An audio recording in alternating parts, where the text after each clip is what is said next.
Pinocchio ne sentit plus ce lourd collier désagréable et humiliant autour de son cou, il se mit à s'enfuir à travers champs, sans s'arrêter une minute, jusqu'à ce qu'il eût rejoint la grande route qui le ramènerait à la maison de la fée.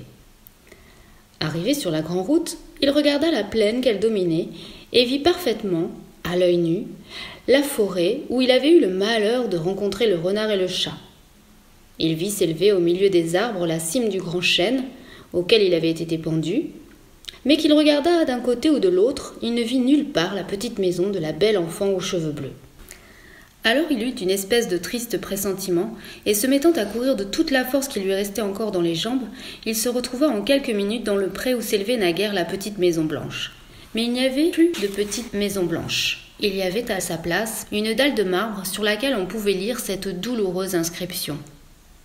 Sigi, la petite fille aux cheveux bleus, morte de chagrin, pour avoir été abandonnée par son petit frère Pinocchio. Je vous laisse imaginer l'état du pantin quand il eut déchiffré tant bien que mal cette inscription. Il tomba face contre terre, et couvrant de 1000 baisers cette pierre mortuaire, il éclata en sanglots. Il pleura toute la nuit, et le lendemain matin, au lever du jour, il pleurait encore, bien que n'ayant plus de larmes dans les yeux, et ses cris et ses plaintes étaient si déchirants et si perçants que toutes les collines alentour en renvoyaient l'écho. Et au milieu des larmes, il disait « Oh, ma fille, pourquoi es-tu morte? Pourquoi ne suis-je pas mort à ta place, moi qui suis méchant alors que tu étais si bon? Et mon père, où peut-il être? Oh, ma fée, dis-moi où je peux le retrouver, car je veux rester toujours avec lui et ne plus jamais le quitter. Plus jamais, plus jamais. Oh, ma fée, dis-moi que ce n'est pas vrai. Tu es morte. Si tu m'aimes vraiment, si tu aimes ton petit frère, revis. Redeviens vivante comme avant. N'es-tu pas malheureuse de me voir seule et abandonnée de tous?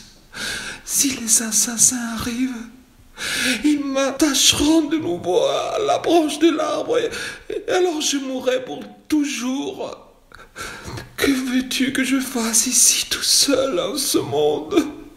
Maintenant que je vois que je vous ai perdu, toi et mon père, qui va me donner à manger? Où irai-je dormir la nuit? Qui me fera un vêtement neuf? Oh, il vaudrait mieux 100 fois mieux que je meure. Moi aussi, oui, je veux mourir. Tout à son désespoir, il voulut s'arracher les cheveux, mais ses cheveux étant de bois, il n'eut même pas la consolation d'y fourrer les doigts. Cependant, au-dessus de lui, dans le ciel, passa un gros pigeon qui, s'arrêtant, les ailes déployées, lui cria d'une grande hauteur. « Dis-moi, mon enfant, que fais-tu là ?»« Tu ne le vois pas, je pleure !» dit Pinocchio, en levant la tête vers cette voix et se frottant les yeux avec la manche de sa veste. « Dis-moi, ajouta alors le pigeon, ne connaîtrais-tu pas par hasard, parmi tes camarades, un pantin qui s'appelle Pinocchio ?»« Pinocchio? Tu as dit Pinocchio ?» répéta le pantin en se levant d'un bond. « Pinocchio, c'est moi !» À cette réponse, le pigeon descendit rapidement et vint se poser à terre. Il était plus gros qu'un dindon.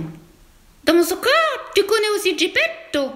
demanda-t-il au pantin. « Si je le connais, c'est mon pauvre papa. Il t'a peut-être parlé de moi. Tu m'as conduit auprès de lui. Mais il est toujours vivant. Réponds-moi, je t'en supplie, il est toujours vivant. » Je l'ai laissé il y a 3 jours au bord de la mer. Que faisait-il? Il se fabriquait une petite barque pour traverser l'océan. Ce pauvre homme, ça fait plus de 4 mois qu'il parcourt le monde à ta recherche. Et comme il n'a jamais pu te trouver, voilà que maintenant il s'est mis dans la tête d'aller te chercher dans les pays lointains du Nouveau Monde. Combien y a-t-il d'ici à la plage? Demanda Pinocchio avec anxiété. Plus de 1000 kilomètres. 1000 kilomètres? Oh, cher pigeon, que n'ai-je des ailes? Si tu veux venir, je t'y transporte. Comment? À cheval sur mon dos. Tu pèses lourd? Lourd? Pas du tout. Je suis léger comme une plume. Et sans plus attendre, Pinocchio sauta sur le dos du pigeon, et mettant une jambe d'un côté, l'autre de l'autre, comme font les cavaliers, il cria tout content: Au galop, petit cheval! J'ai hâte d'arriver! Le pigeon prit son vol, et en quelques minutes s'éleva si haut qu'il touchait presque les nuages. Arrivé à cette hauteur extraordinaire, le pantin eut la curiosité de se pencher pour regarder en bas, mais il fut pris d'une telle peur et d'un tel vertige que pour éviter de tomber, il s'attacha étroitement, nouant les bras autour de son cou, à sa monture à plumes. Ils volèrent tout le jour.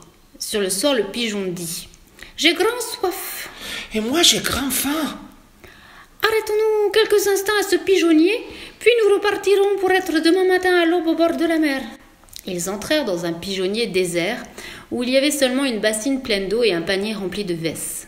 Le pantin de toute sa vie n'avait jamais pu souffrir les vesses. À l'entendre, elle lui donnait la nausée, elle lui retournait l'estomac, mais ce soir-là, il en mangea à en éclater. Et quand il les eut presque finis, il se tourna vers le pigeon et lui dit: « Je n'aurais jamais cru que les vesses soient aussi bonnes. »« Il faut le savoir, mon garçon, » répliqua le pigeon. « Quand la faim parle vraiment et qu'il n'y a rien d'autre à manger, même les vesses deviennent exquises.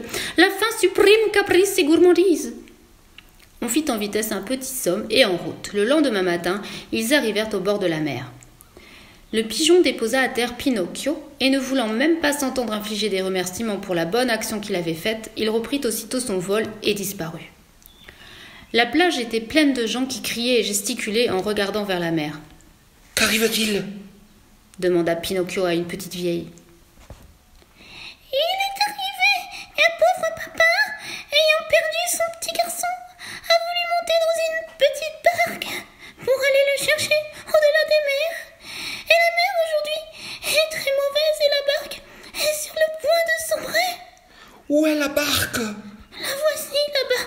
Regardez où je pointe mon doigt, » dit la vieille en désignant une minuscule embarcation qui, vue à cette distance, avait l'air d'une coque de noix avec à l'intérieur un petit homme tout petit. Pinocchio fixa les yeux de ce côté et après avoir regardé attentivement, il lança soudain un cri perçant. « C'est mon papa! C'est mon papa !» Cependant, la petite barque, battue par des vagues furieuses, tantôt disparaissait, tantôt réapparaissait, surnageant sur leur crête, et Pinocchio, debout sur la pointe d'un haut rocher, n'arrêtait pas d'appeler son papa par son nom et de lui faire des signaux avec ses mains, avec son mouchoir et même avec son petit chapeau. Et il sembla que Geppetto, bien que fort éloigné du rivage, ait reconnu son fils, car il enleva lui aussi son chapeau, lui fit un salut et par geste lui fit comprendre qu'il serait volontiers retourné en arrière, mais que la mer était si grosse qu'il ne pouvait ramer ni se rapprocher de la terre. Tout d'un coup arriva une vague terrible et la barque disparut. On attendit qu'elle revienne à la surface, mais la barque ne reparut plus. « Pauvre homme !» dirent alors les pêcheurs qui s'étaient rassemblés sur la plage, et marmonnant à voix basse une prière, ils se mirent un mouvement pour retourner chez eux. Mais ils entendirent un cri désespéré, et se retournant, ils virent un petit garçon qui, du haut d'un rocher, se jetait à la mer en criant « Je vais sauver mon papa !» Étant tout en bois, Pinocchio flottait facilement et nageait comme un poisson. Tantôt on le voyait disparaître sous l'eau, emporté par la fureur des flots, tantôt il réapparaissait, une jambe ou un bras, hors de l'eau, à une très grande distance du rivage. Finalement, ils le perdirent de vue. Il avait disparu. « Pauvre enfant !» dirent alors les pêcheurs qui s'étaient rassemblés sur la plage, et marmonnant à voix basse une prière, ils s'en retournèrent chez eux. Sia santificato il tuo nome, venga il tuo regno, sia fatta la tua volontà, come in cielo e così in terra. Dacci oggi il nostro pane quotidiano e rimetti a noi i nostri debiti e non ci indurre in tentazione, ma liberaci dal male. E così sia.